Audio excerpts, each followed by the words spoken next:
Hello, everyone, and welcome to Empower Global Coaching Ministries podcast. Be an encourager. This is your host, Clarabel Coriano, transformational life coach. I am so happy you are joining us today. Welcome to Be an Encourager podcast. I'm thrilled to bring you our second guest for 2025, someone who works is truly inspiring. And today we have the honor of speaking with Dr. Abimbola Alao, a distinguished wellness coach, scholar, and researcher. And Dr. Alao is a certified wellness coach and a cognitive stimulation therapy, CST practitioner, and renowned for her signature program, Self Narratives, which has empowered many individuals to overcome chronic health challenges. And this is based in the UK. She has dedicated over 20 years to leading both undergraduate and postgraduate courses and has authored 6 books, along with translating 8 children's books. For the past decade, her research has been deeply focused on the effectiveness of psychosocial interventions in dementia care, with a particular emphasis on frontotemporal dementia, FTD. She is a passionate advocate for early diagnosis and awareness and working tirelessly to improve dementia care. So, in addition, she serves as a visiting lecturer in Medical Humanities at the Peninsula Medical School University in Plymouth, UK. And beyond her impressive academic and professional achievement, Dr. Alao is a woman of faith, deeply committed to her faith in our Lord Jesus Christ. So today we'll be sharing insight from her incredible journey, both professionally and personally. Get ready for an enriching and encouraging conversation. So let's dive in. So we welcome Dr. Alao to Be an Encourager podcast, and you have been Thank a you. guest prior. And Thank today's you're welcome. So we welcome Dr. Alao to Be an Encourager podcast, and today's topic is how can cognitive stimulation helps you maintain health and wellness. And I know it's a long title, but it's a very interesting conversation. So my first question to you, Dr. Alao, is you are a cognitive stimulation therapy practitioner and the creator of the signature program, Self Narratives. So, for those who may not be familiar with this type of concept, can you explain what CST means and how your program, Self Narratives, helps individuals improve their cognitive and well-being? Thank you very much, Clarabel. It's really good to be here. You're welcome. I'll start with CST. Cell narratives is different from CLT, but I'll explain further. So you asked, what is CST? So CST, which is the uh, short form of cognitive stimulation therapy, is an evidence-based treatment actually for people with mild to moderate dementia. So when you have group CST, it usually involves like 14 sessions of themed activities, typically run maybe twice weekly. So sessions aim to actively stimulate and engage people with dementia, and it also provides an optimal learning environment and social benefits of a group. We all know that dementia in any of its form is a terrible disease, and more or less it likes isolation. And isolating people, isolation in itself is detriment to any human, whether they have dementia or another or not. But with CST, you have a group that they engage in different activities, and that helps to stimulate the people who have dementia. So that's CST. Now you said, so I did say cell narratives is not CST in itself. It's I'll just explain briefly because cell narratives doesn't just focus on cognitive health. It looks at getting to the root of chronic issues and finding ways by which an individual with chronic issues can overcome these issues. So the theory behind cell narratives is, I'll take it from storytelling. Storytelling is an ancient human practice that serves various psychological and social functions. It goes beyond what we see it as edutainment or entertainment. So there are emerging trends in psychogenomics that indicates that storytelling can affect gene expression, potentially influencing health and emotional well-being. Many people believe that their bodies are biologically stable throughout their lifetime, as if the body is static, whatever the situation. However, with human social genomics, which is an emerging field of research, it's showing that everyday life issues and the way we subjectively perceive external social conditions and situations can actually affect the expression of our genes. And researchers are of the opinion that we can shape our gene expression through our thoughts and beliefs, especially through the stories we tell ourselves on a daily basis, on an hourly basis, on a per second basis. So that's the theory behind cell narratives, is to let kind of encourage people or show them how these narratives actually can express gene expression, can affect gene expression. Well, that's really very interesting.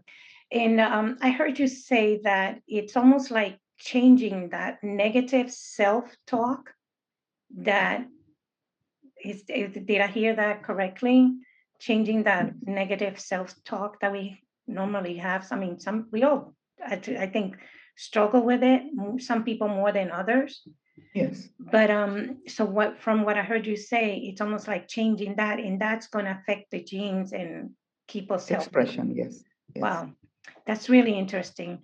So that's what the scientists are saying, not me. So self-narrative narrative has been recognized for its impact on individuals dealing with chronic health challenges. Can you share how this program works in practice, and what kind of transformation have you seen in those who have participated in this type of program? So cell narratives work like a triune system in its exploration of spirit, soul, body. One of the reasons why many chronic issues persist is because we address them with the same method as we address acute issues. So they are called chronic because the body has mastered the narrative, maybe of a type of disease, and that might not respond to drugs.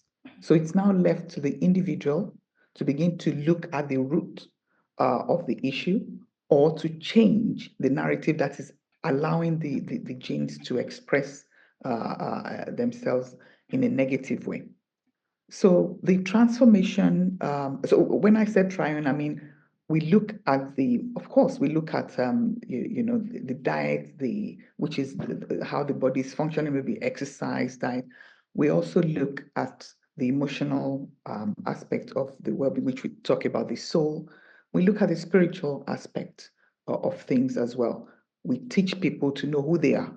I'm going to that a little bit, maybe towards the end of the program. But we teach people on how to know who they are. When you know who you are, then you know that you're created in the image of God. So you are a creator yourself.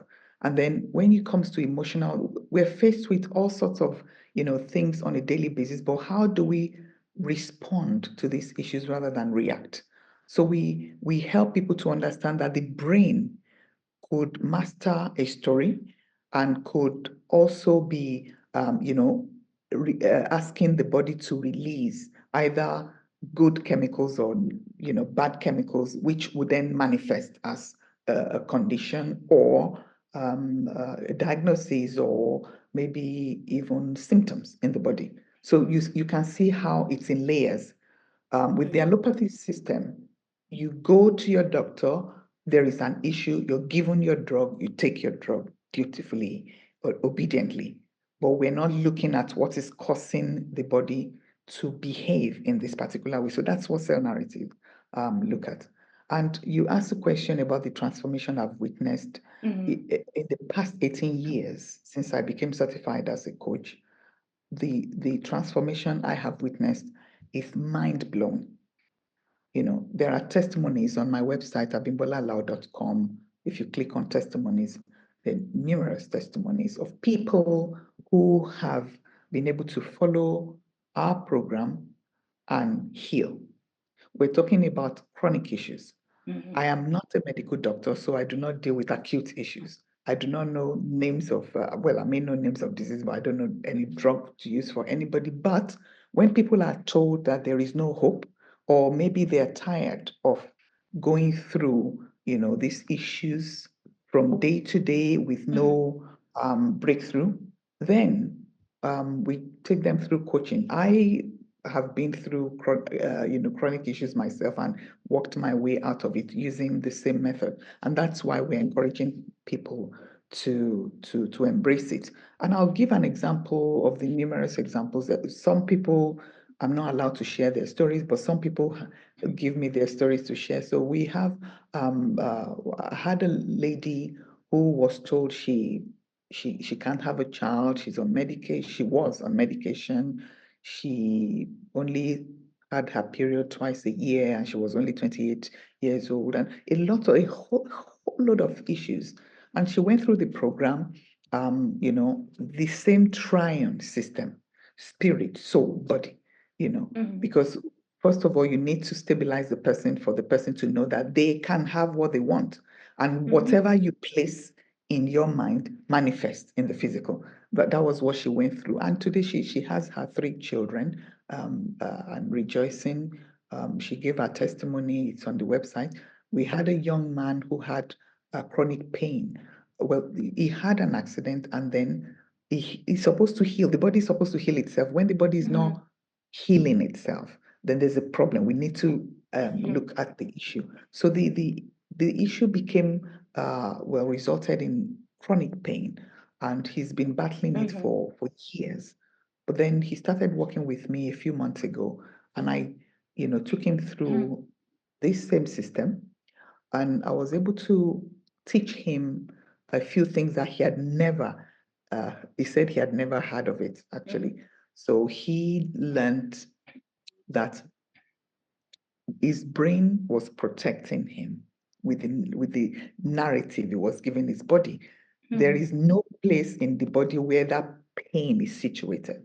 When he learned how to rewire his brain and renew his mind, he was set free. And today he can eat anything, and so many other stories like that. But on the website there are stories. This is really interesting. From what I heard you say at the beginning, it's almost like a person is given like a script of a chronic condition, and the person believes it, and they stay believing in that chronic situation, but they don't see that they can change that situation. And with this program, they can change that mindset, that they can find the root cause of what's causing it, as opposed to staying in that chronic label, and get better. They may not necessarily completely heal, but they're going to get, how you say, they're going to progress to better health. Is that what I Yes, heard? yes, and many of them completely heal. Oh, wonderful. That's Yeah, just, that's what the people are saying. Be careful, don't give people hope and all that. I'm saying hope is what keeps us alive. If you don't give people hope, what do yes. you want to give them? Mm-hmm. So yeah, I don't think I've worked with anybody that did not completely heal. Wow. They That's, completely heal, like the body does not manifest it again. Even people who were on the verge of having operation for, things like IBD, which is mm-hmm. terrible disease, Crohn's, Mm-hmm. completely healed. And these are well-educated people. I, Mm-hmm. that particular story I'm referring to, the lady is a university professor. So Mm-hmm. she's not a fool.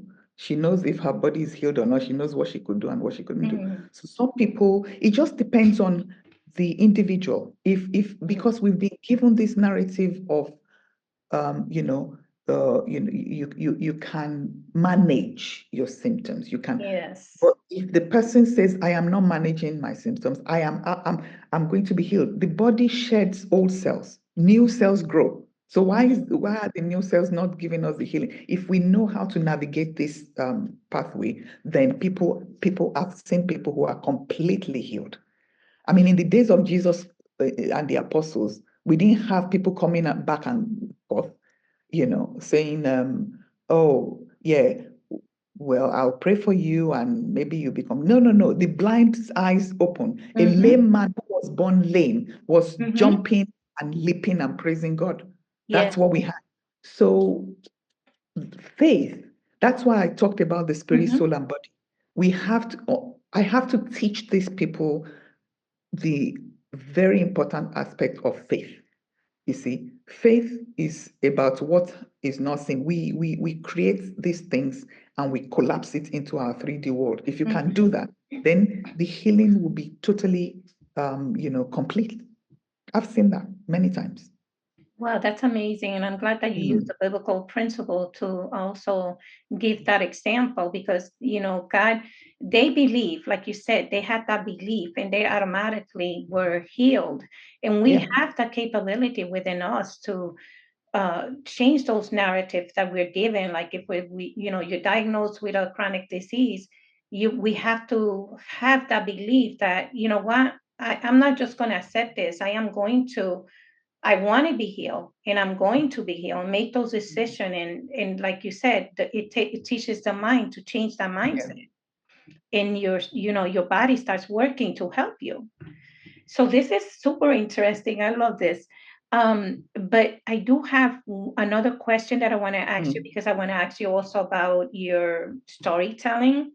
Yeah. And I know that you share a little bit about dementia as well.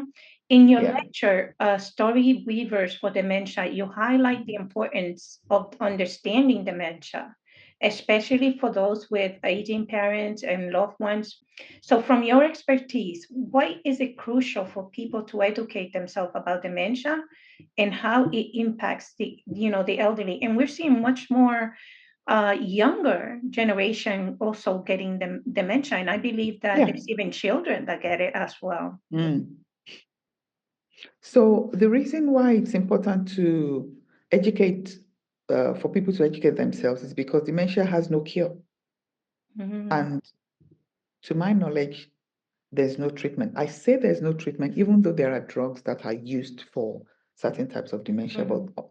those drugs have minute effect on slowing down progression. Some of them do little to Mhm. nothing for the person Wow. with dementia. So, because dementia is too complex to pin cure down to a tiny pill, that's why Mhm. we've been failing in all the, drugs that are being manufactured. And so prevention is the first thing people, especially carers, should focus on, because Mhm. I've worked with people who have dementia, from mild dementia to advanced dementia. I've held them in my hands. I've sat with them. I've created programs with them.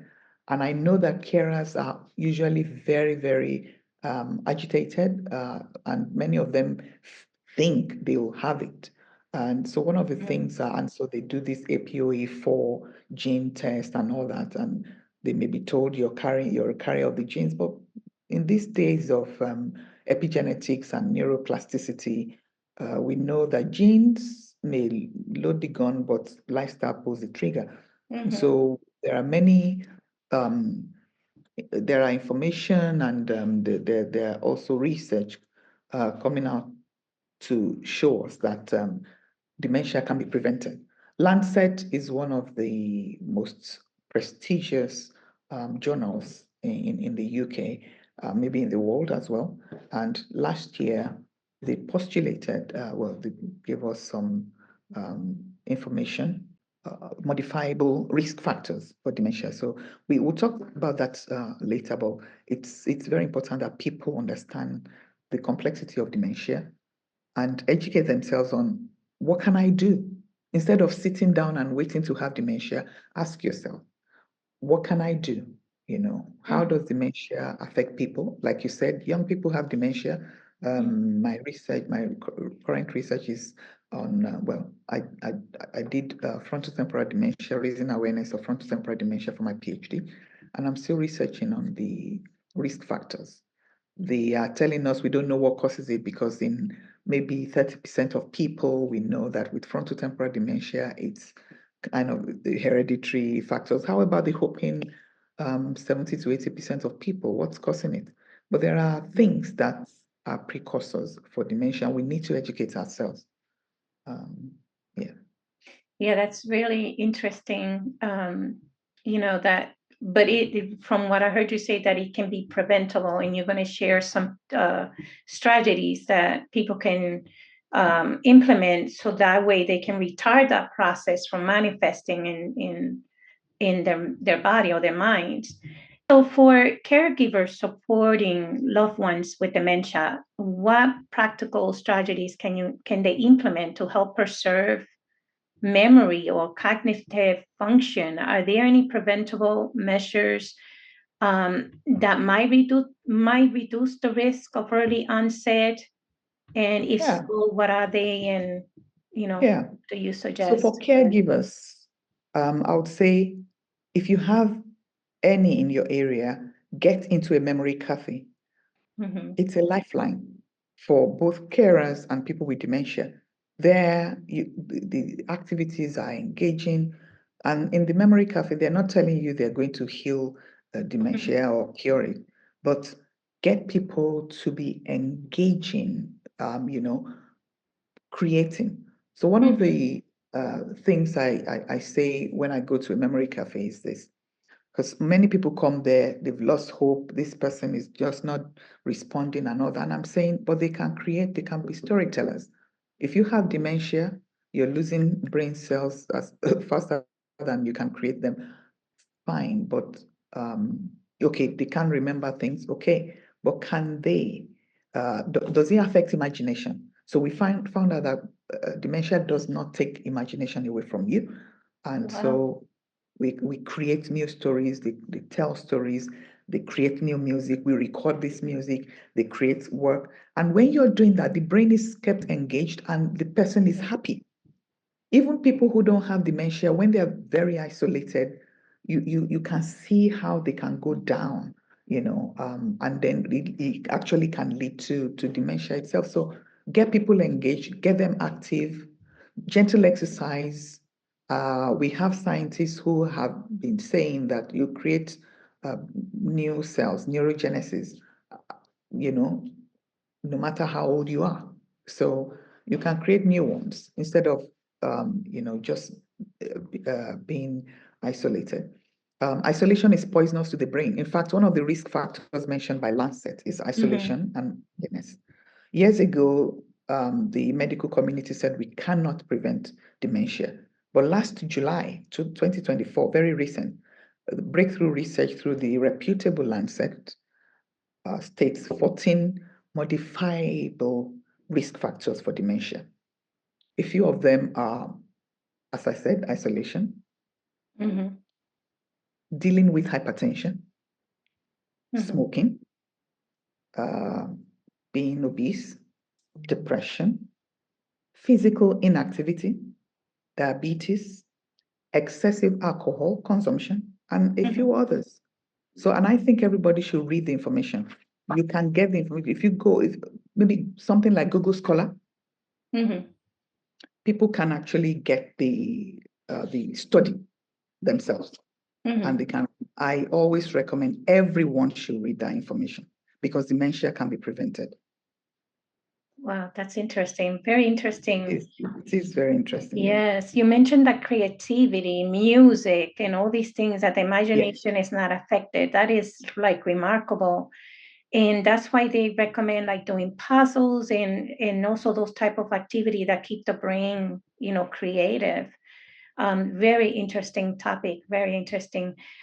And now I want to go into the fun part of what you do, which is that storytelling, because I find that also very remarkable. I love that storytelling.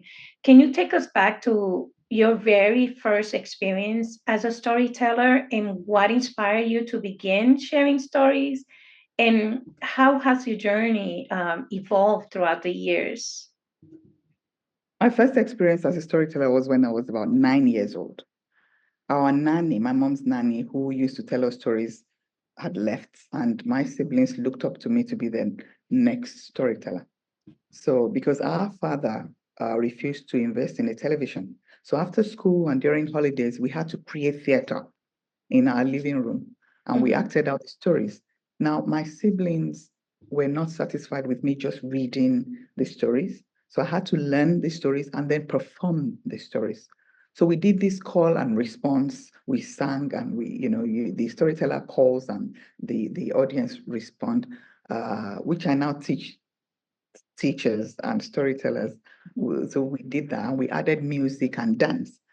Uh, we never really cared whether our parents were there or not during, they went out working, we were on holidays or after school, because we engaged ourselves with stories day and night. So, and you asked how my journey has evolved. When I started having children, I resumed my storytelling with my own children. And then I found that my children were thriving, both academically and socially. So I introduced this storytelling to the local schools around where I lived. And word went around, and the rest is history.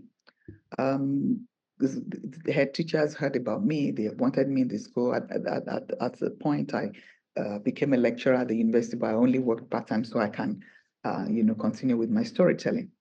And then 13 years ago, I went into dementia research.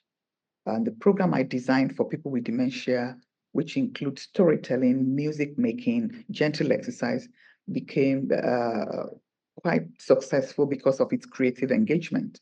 There were testimonials from the memory cafes, care homes, and the carers, and even the people who have dementia themselves were giving, sharing how much they love the story. So in 2016, I was employed by Plymouth Uni to design that Story Weavers program into a module for medical students. And here we are. So that's how it's evolved from me telling stories to my siblings, to my children, to local schools, to universities, and then it became a program in the university for medical students. Very interesting. So, how's your cultural background and life experiences doubly has shaped those stories that you tell? You, how have these influences shaped your storytelling style, and why do you believe storytelling remains such a vital and powerful art form today? So yes, the way this has shaped my storytelling, how my cultural background has shaped my storytelling, is in my narrative style. So I use the West African call and response storytelling in my books. Some of my books, you find it there actually in my collection of tales, how storytellers can do it as well. Because I found out that the world, they've seen magic. You've watched films where people jump down from a burning aeroplane, and we've seen it all. So for you to stand in front of an audience, and they're not in the theater to watch an actor. So storytelling and a storyteller and an actor, they use the stage, but very different. So I need to engage my audience, because if you stand there alone telling stories, you may lose them. So I love the way we tell stories. Storytelling in West Africa is never dull. In fact, it's theater. It's theater without the fourth wall. So the call and response, when I tell stories, I tell with my audience. I call to them, they respond. I would teach them first their response to whatever I'm calling before we start. So that's the way my background, my cultural background uh, affects my storytelling. And when my audience tell with me, then they have a memorable experience. In spite of their busy schedule and multiple things happening in their lives, that storytelling will be memorable. They will always remember.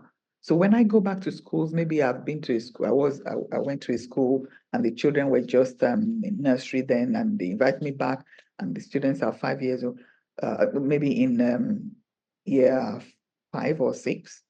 They can retell the stories with the music. It's happened several times that the children, years after, or they meet me on the street and they say, "Hey, storyteller Abby, I remember the story." And I will stand there and I said, "Go on, tell me the story." So the experience is always memorable to the audience. And that's where call and response comes in as a great way of telling stories.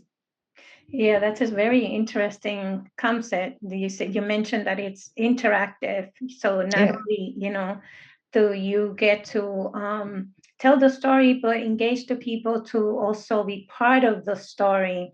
And I think that's why it's so, how you say, memorable, because you stay within that story. You've been, part of that story.